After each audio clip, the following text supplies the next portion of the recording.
Let's go live now to London, talk to Haitham Al-Sibahi. He's from the opposition supporting Syrian Social Club.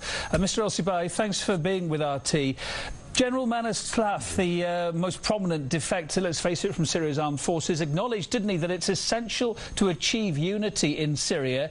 But how is it possible to do that when the rebels are refusing dialogue and continuing to fight, sir?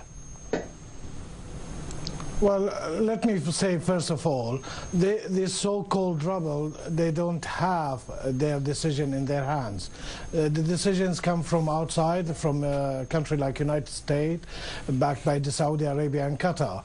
So they just do what they've been told is to break the infrastructure of Syria, I mean, bleed the army and bleed the economy. So that's what they're taking on. But I believe since a week, since that massacre happened in Syria and the bomb who killed the commanders in Syria, the Syrian army has called now for swift action, and the people is called for swift action. We are here, we called for swift action from a month or 2 months ago, because it's enough. These people, they understand only the language of the guns and the language of the bullets. So this is what they have to be faced by the Syrian army, by the bullets, and it's going on now.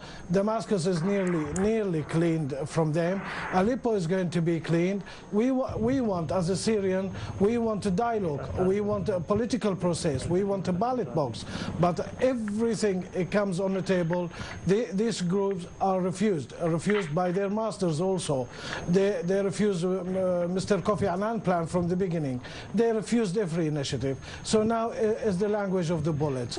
And we believe the legitimate forces in Syria is the Syrian army, because as a government, with all its mistakes, still the legitimate government. The army is the legitimate forces, and it has to take on these people. All the Syrians want them to take on these people, because we have seen what these people have created on the ground, bombing places, destroying schools, destroying the equipments of schools. With everything you're saying, so with everything you're saying, you don't think there'll be a negotiated settlement anytime soon, i.e. the two sides getting together, the opposition and the regime, and talking, no?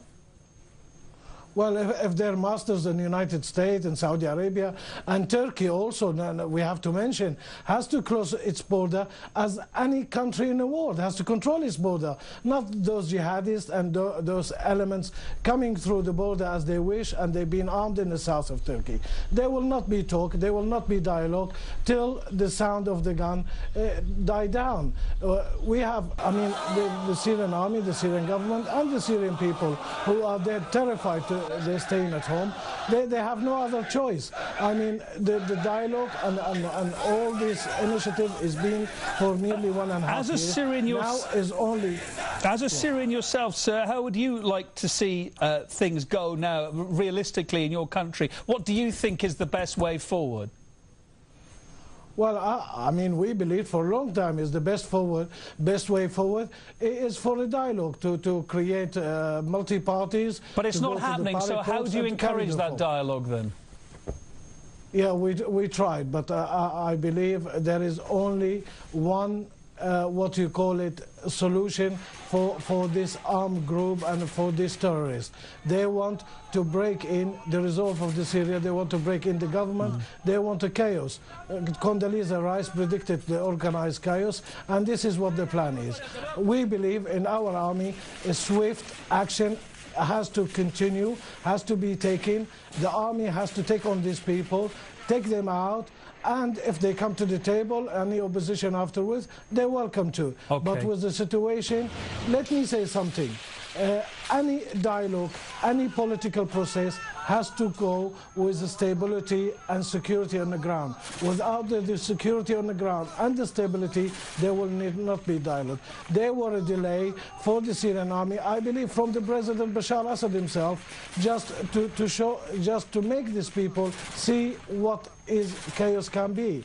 But now is everybody is calling. I spoke to people in Damascus, residents of Damascus. They had enough. They've seen their shops and their lives, their businesses destroyed, and it's enough. If it's a war, it's a war. They have to take on these people, and they have to take them out, and not just on the gunmen, who helping the gunmen, whoever give them water also. This is they are. I understand this is a subject extremely close to your heart. We could speak a lot about this. I'm afraid we are out of time. We're about to lose the line to you, Haytham, but thank you very much for your thoughts there. A representative of the Syrian Social Club in London, as you are. Thank you.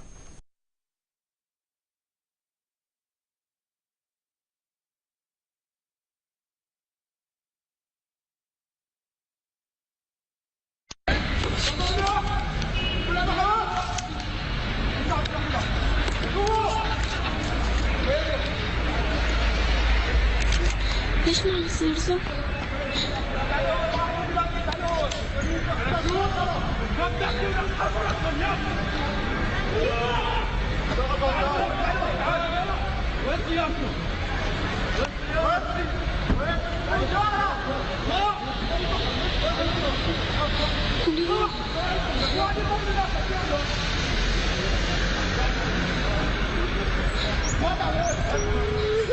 حيوانة